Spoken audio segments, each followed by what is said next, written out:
Welcome to Sacrilegious Discourse. For this is what the Sovereign Lord says. Why do you need prophets to tell people who you are and what you want? If you can justify everything that the God of the Bible has done, then you can justify any of your behavior. A lot of this mentality is trickling into what is now mainstream right-wing Christianity. I am capable of empathy greater than this God of the Bible. This is a Bible that they tell kids. This is the good Lord. This is the good book. He is fantasizing about murder, mass murder. Head over to sacrilegiousdiscourse.com right now to find out how to leave us a review or support us on Patreon.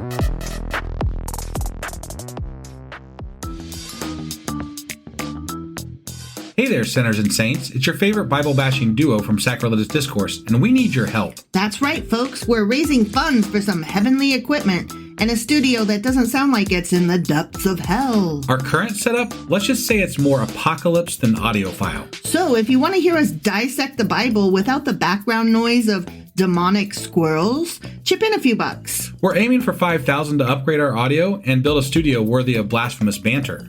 Donate today and help us spread the good word of atheism. You can find a link right on our homepage, sacrilegiousdiscourse.com. Every dollar counts. Even if it's from your collection plate.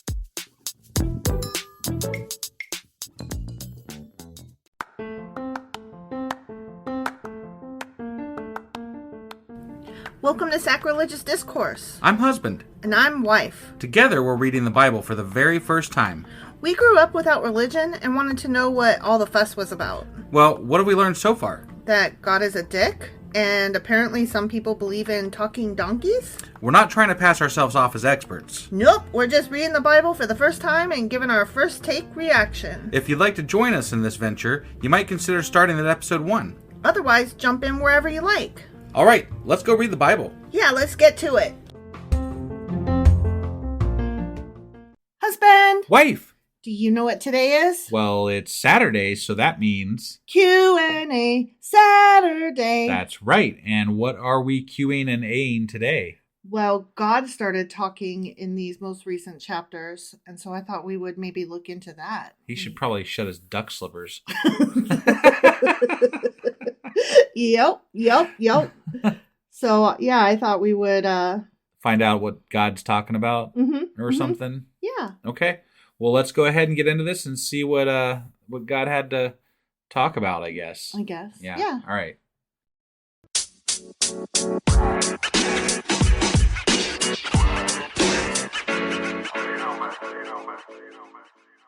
Okay, let's talk about God, baby. No.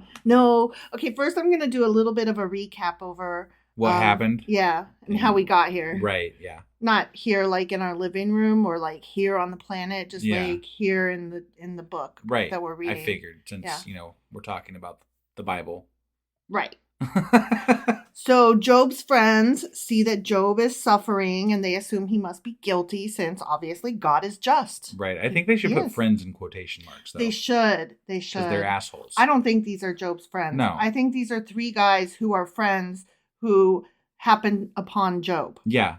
That's my opinion. Sure. So, but Job, knowing that he is innocent, concludes, obviously, that God must be unjust. Right. Which I think that's fair. I think I do too. Killed all the fucking kids. Yep. The boils, that's kind of a side issue. But, the kids thing. The 10 kids thing really bugs me. It really does. Now, Job retains his piety throughout the story, contradicting the adversary's suspicion. And the adversary, of course, is Satan. Right. Or the Satan. Yeah. The adversary. Okay? Right. With him retaining his piety contradicts Satan's suspicion that his righteousness is due to the expectation of reward. Now, I will say this. He did ask some really good questions. He asked very pointed questions. And Job, that is. Yeah. Yes. So, but throughout him asking his questions, he didn't specifically curse God. No. He just But questioned. He asked good enough questions that they felt the need to add a section condemning his responses. Yeah. So, they added an Elihu. Yeah. That is correct. But Job does make clear from his first speech that he agrees with his friends that God should and does reward righteousness. Right. And that is true. He does do that. I mean, Okay? in the Bible. Yeah. Well, I mean, yes, Right. obviously. No, I know. I just like to clarify. In you know? canon, yes. Yeah. Now, then along comes your friend Elihu, you know, right. who rejects the arguments of both parties. He states that, 1, Job is wrong to accuse God of injustice, as God is greater than human beings. And he also states, 2, that neither are his friends correct, for suffering, far from being a punishment, may rescue the afflicted from their affliction and make them more amenable to revelation. Right. Yeah. I just want to point out, though, that... He's a dick? No, that Elihu, those chapters were added after the fact. They were not originally part of the Job story. Correct. And they felt compelled to add them to contradict the things that Job was saying and questioning. Job was too challenging. They felt that he was being blasphemous, so they did add those chapters later, which we learned in last week's Q&A. Right. Yes.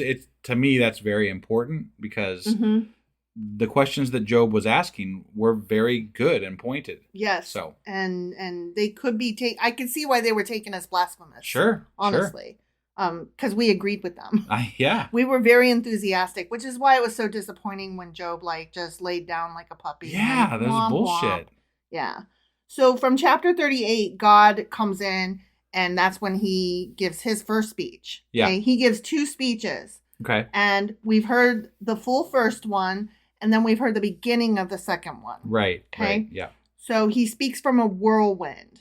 And I thought it was a storm. Well, it depends on the translation. Okay. So got it. A whirlwind of a storm, whatever. Tempest, yeah, whatever you want to call it. It's rough, whatever it is. It ain't good. Right. God's speeches do not do any of the following. Okay. They do answer not any questions. Yeah. Specifically, yes. They do not explain the reason for Job's suffering. Right. Like not at all. They do not defend divine justice. Right. They do not enter the courtroom confrontation that Job has demanded. Right. And they do not respond to Job's oath of innocence. The question is going to remain, is this because God feels like there's no need to do this because he's God? Yes. Okay. That's bullshit. Right. I mean, that's absolute bullshit. No, I totally agree. I mean, we've talked about this. He's made a bet with fucking Satan, and he killed this guy's kids for it. I know. That's crap. It's utter crap. I totally agree with you, sir. And you do owe an explanation. I'm sorry. You do. Yeah. So what he does instead, though, is contrast Job's weakness with divine wisdom and omnipotence. So, which we complained about.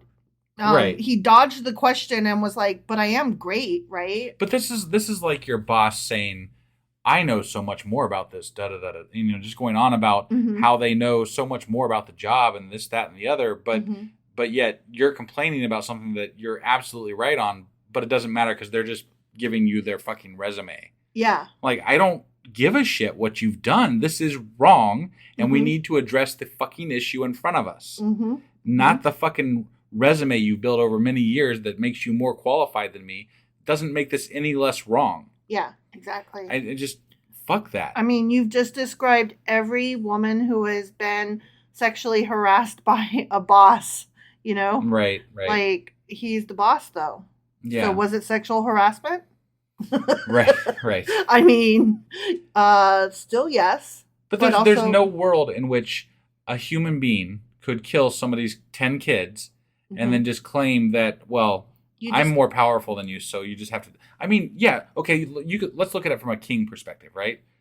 A king could kill your 10 kids, right? And you wouldn't be able to do anything about it. Does it make it right, though? No. Does it make it to where you shouldn't? Should you be able to question his actions? You should, yes. Right. So just because you're more powerful does not make the action right. Just because you have. But now you're arguing morals, and we've already decided that God is not moral. Right. But that's a problem because people think that morality comes from the Bible. Right. And it definitely does not. Oh, it totally doesn't. Not unless it's shitty fucking morality. It's a lack of morals. Right? Is what I'm finding. Yeah.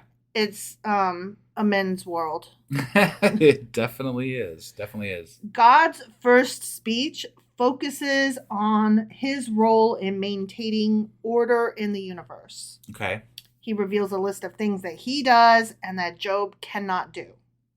That shouldn't be real fucking hard considering you're God. Yeah. Like, wow. Yep. Congratulations, dude. Magic man is magic. Got it.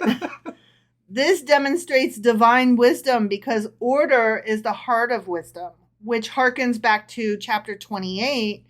I don't know if you recall when he was going on and on about wisdom and how he assessed it. Yeah. Remember? Right. That was the poem to wisdom. Got it, yeah. Which stressed the inaccessibility of wisdom. Mm-hmm. So it's interesting because we did read about that and comment on that whole chapter was about he's wisdomy wise, but he came upon it, which means he didn't create it, ? So he's saying that order is wisdom, right? Mm-hmm. Okay. So order is as defined by God, mm-hmm. whatever God defines it as. Mm-hmm. And so there is no questioning this order that he instills into, or whatever, institutes into the world. Mm-hmm. And so you just have to deal, like, it's stupid. I set the rules, now you must follow them, you cannot question them. Sorry. Yeah. There's no one else to take this up to. Problem? Fuck off. Yeah, I don't, it's just dumb. So God alone knows the meaning of the world. Isn't and that convenient? He grants it only to those who live in reverence before him. Facts. Yeah. God possesses wisdom because he grasps the complexities of the world. Okay. The world that he created is complex. Right, but he it's a circular logic. Right. It shouldn't be complex to him. He should already know everything about it, and it should be pretty simple to him. Mm-hmm. But yet, he doesn't know whether or not he's making a bet with Satan and then chooses to go through with the bet because he's not firm enough in his belief about what Job will do, and he allows Satan to make him make this bet. Okay, but apologists would point out that God did know the answer and that he was using Job to show the adversary that he had all well in hand. But why would God need to show off? Why would God need to prove anything? You're fucking God. That's my question too. And hypothetically, if you created everything, you created your adversary. So why? Right. It makes literally no sense. No, I agree. Okay. All right. Well, that was easy. Who are you trying to convince? I don't know. It just pisses me off. No, obviously. I get upset about it as well. So yeah. I'm right there with you. Okay. All right. Okay, so there is a contemporary movement known as creation theology, and it's an ecological theology valuing the needs of all creation, and they interpret God's speeches to imply that God's interests and actions are not exclusively focused on humankind. Now, I didn't go into all of that. I just thought it was interesting to note that this is proof that he's got a lot more than just humans on his mind. Right, because he's listing off all the other things. Mm-hmm. Okay. Yeah. I mean, I think that's a bit of a stretch. Right. And he is definitely human-centric in his actions as far as punishment and everything. It's not like the fucking... Okay, all right. Let's take, for example, when he was mad at the fucking Israelites and Moses was walking through the desert and they were complaining about food, right? Yeah. He literally takes that moment to punish them by killing a fuck ton of quails. Right. Right. What I mean, so if he has all the rest of the world and life in his mind, he just willy-nilly just decides to kill a bunch of fucking quails for no good reason. Right. Other than he wants to get back at the fucking You're Israelites. hungry? I'll show you then. I'll make you overstuff yourself. I bet those quails didn't like what happened. Probably not. If you had to ask me. So fuck the ecological argument here for what God is taking care of, because he just killed them willy-nilly for his own fucking pleasure to get back at the goddamn Israelites. It's true, because he's a vengeful little fuck. He really is. So God's first speech focuses on his design and control of both the physical world and the animal world. Remember, he's like, where were you, or were you there when this was created and Right. that was created and these Obviously, animals? the answer to that is no. Right. Beside the point completely, Right, but yeah. still, okay, the answer is no, sir. Job has lived through the suffering, that he lost his children Yeah. and all of his livelihood and all of his servants and everything, and then was covered in boils and lost the respect of his community and Sure. his friends and family, like his wife disdains him and all that. Right. So he's lived through all that suffering without cursing God, holding his integrity, and nowhere regretted it. But he was unaware of the real reason for his suffering. Right. So God intervenes to resolve the spiritual issues that surfaced once, he was raising these points. Okay. That's when God intervened. But doesn't this kind of negate, like, shouldn't part of, if you're really going to bet, right? If you're really going to see this out to the end, Mm-hmm. shouldn't God just completely fucking abandon him and see if he ever curses God? Right. Like it should have gone, I guess, for years or like Right, till unto he dies. his death Yeah. or something. If you're going to make a bet, fucking do it, the whole thing. I guess, yeah. Make him suffer the whole way. I guess. But It's been, a few days? They just got done with their fucking discussions or whatever. So he's giving this a few days and then he's intervening before. I would say probably a few months. Okay, let's say even a few months. But still, he's intervening to correct this or whatever. Something. He's intervening to show he's there. Yeah. Yeah. And Job was not punished for sin, and Job's suffering had not cut him off from God.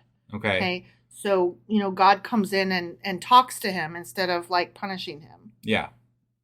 Right. Which that's interesting enough. Sure. Yeah. No, I mean, people have been punished for less in the past. Definitely. And we talked about it early on in the Bible. You can't bitch at God without reaping some sort of fucking punishment. Right. So. But God is basically like, your understanding is too limited to see my purposes.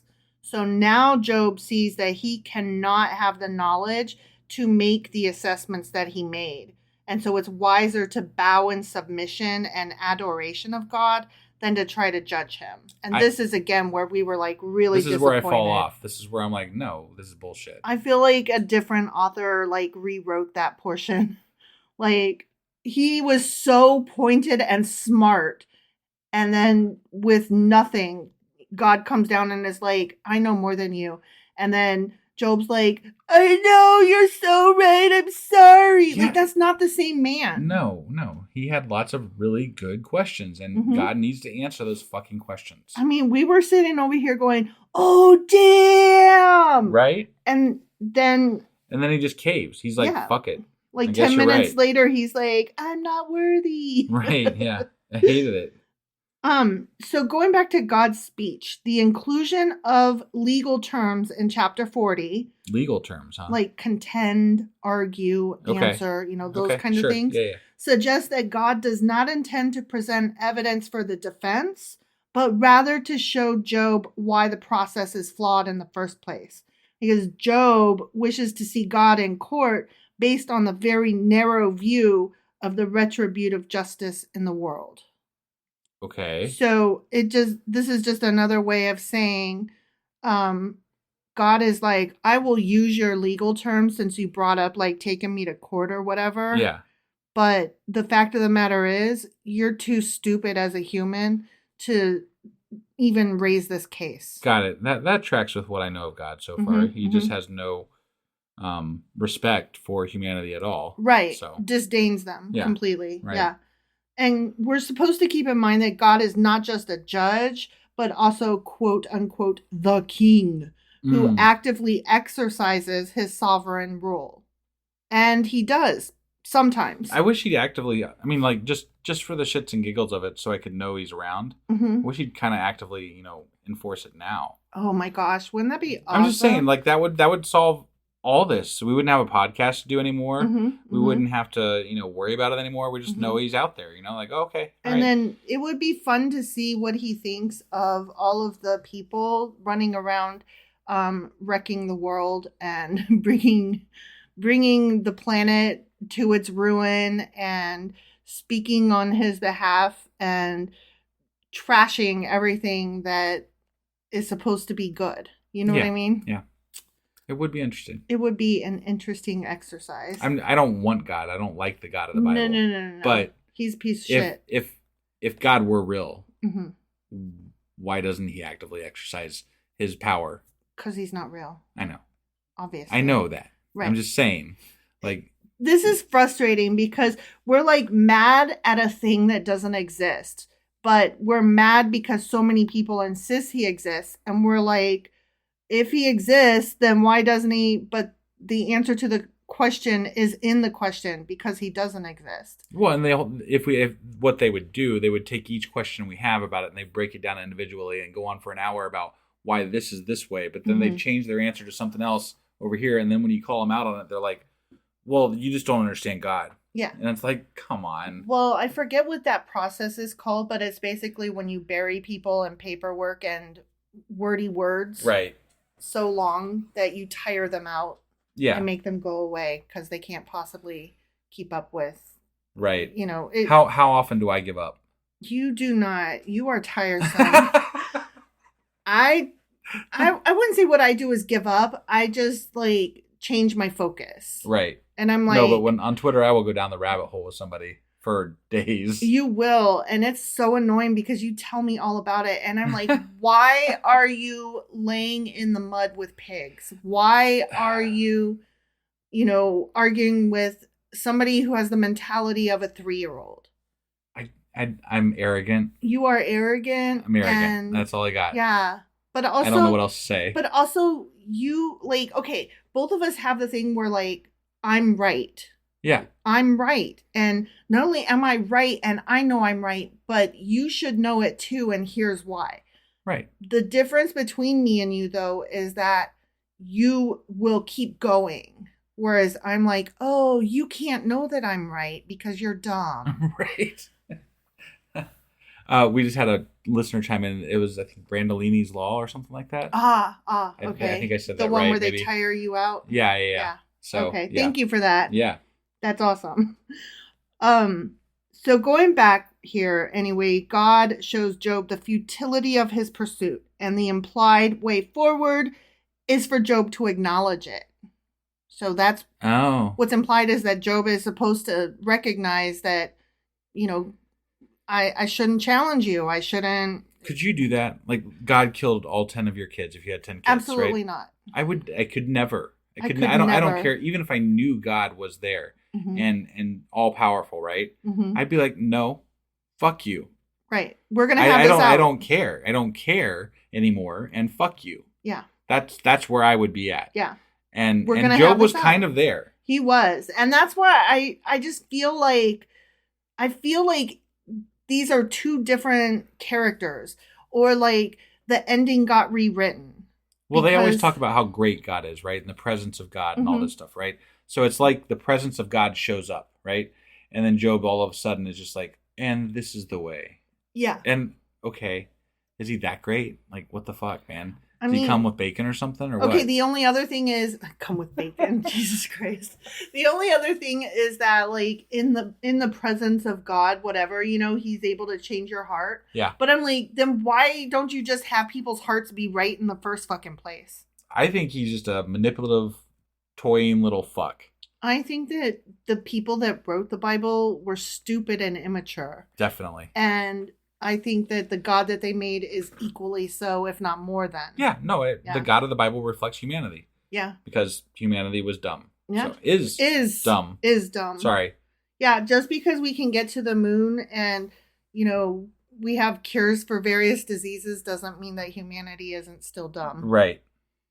So Job's acknowledgement that he is, quote, small, shows the turning point from arguing against God into accepting what God has done in Job's life. He just accepts it. Yeah, no, I mean, I hated He's it, like, but yeah. You're big, I'm small, and that's just the way it is. And right. I'm excited about that. I'm excited that you did something I can't understand when you killed my kids. That's very exciting. This answer from Job is still tentative, though. Like, he was still... I can't imagine why. I know, right? He's like, yeah, that makes sense, I guess. Right? Yeah. So God proceeds with a second round of questions and observations. Yeah, more boasting about what he's fucking done. Yes. Now, apparently that's going to go on for another chapter. Oh, we God. haven't got there yet, so Okay. I don't know. But we're in the middle of God's second speech. So, I mean, is it spoilers to say that? I don't think so. Not really. Okay. So, God's second speech begins with a challenge before proceeding with the description of Behemoth and Leviathan. Yeah. Which, yeah, Right. we read that. Yeah. So, We did. which is funny because remember, Behemoth is sometimes translated to mean hippopotamus, and Leviathan is sometimes translated to mean crocodile, Right. which is just hilarious to me. Yep. But they're not always translated to mean those things, just great animals or whatever. Right. You Well, know, they were magic. almost godly. Like we've dug into some rabbit holes with those things. Mm-hmm. They almost are like superhuman creatures that exist. Yeah, they're like god animal kind Right. of things. Yeah, it's like they weird. can swallow the sun, and like they're as big as the ocean or whatever. That was like a special Patreon episode we did, wasn't it? Where I we don't talked about that remember. stuff? I don't know. remember if it was a Patreon or a Q&A, but Right. they were very special animals that Yes. actually come from prior civilizations. Right. So, They might even guard some of the seals of hell or something like that. Oh yeah. Isn't that right? I think so. Something like that. That sounds right. Right. But they come from stories that were told well before the Bible ever Oh, got yeah, there. sure. So I mean that makes sense because that's all Most the of Bible it's- is. Right. Yeah. Yeah. So these two creatures are described as big in size and uncontrollable by humans, but God totally controls them all in his orderly world. Mm, Okay? okay. And that is as far as we got. Because we still have more speech to go. And we're in the middle of God's second speech. Right. Yeah. All right. Well, So- that was our Q&A for today. Yeah. So that puts us into tomorrow. We'll be back with our... Oh, tomorrow's Sunday, so Sacrilegious Book Club. Yeah, right? that one. Yeah. Yeah. And I'll get the weekly replay together tomorrow. And then on Monday, we will be back with... Job chapter 40, which means that, or I'm 41. sorry, 41, which means that we're almost done with the book of Job because Yeah, there's only just 42 chapters. Total 2 more chapters to go right now. Yep. All right. Well, we will see you guys then. Bye.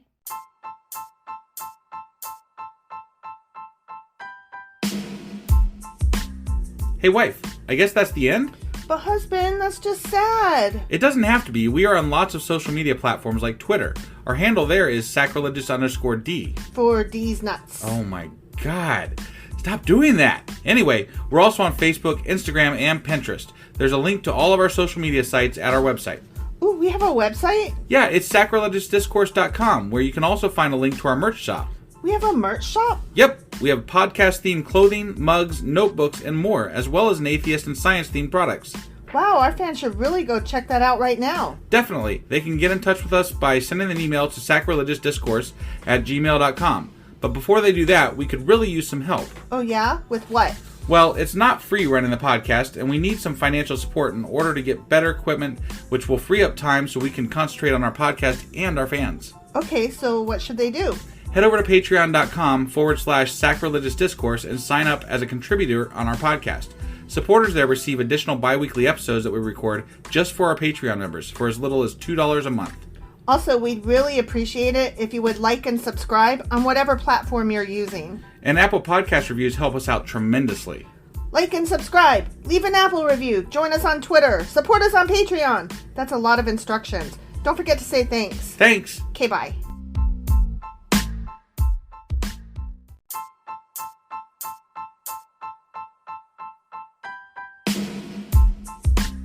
Hey wife, I guess that's the end? But husband, that's just sad. It doesn't have to be. We are on lots of social media platforms like Twitter. Our handle there is sacrilegious_D. For D's nuts. Oh my God. Stop doing that. Anyway, we're also on Facebook, Instagram, and Pinterest. There's a link to all of our social media sites at our website. Ooh, we have a website? Yeah, it's sacrilegiousdiscourse.com, where you can also find a link to our merch shop. We have a merch shop? Yep, we have podcast-themed clothing, mugs, notebooks, and more, as well as an atheist and science-themed products. Wow, our fans should really go check that out right now. Definitely. They can get in touch with us by sending an email to sacrilegiousdiscourse@gmail.com. But before they do that, we could really use some help. Oh yeah? With what? Well, it's not free running the podcast, and we need some financial support in order to get better equipment, which will free up time so we can concentrate on our podcast and our fans. Okay, so what should they do? Head over to patreon.com/sacrilegious discourse and sign up as a contributor on our podcast. Supporters there receive additional bi-weekly episodes that we record just for our Patreon members for as little as $2 a month. Also, we'd really appreciate it if you would like and subscribe on whatever platform you're using. And Apple Podcast reviews help us out tremendously. Like and subscribe. Leave an Apple review. Join us on Twitter. Support us on Patreon. That's a lot of instructions. Don't forget to say thanks. Thanks. Okay, bye.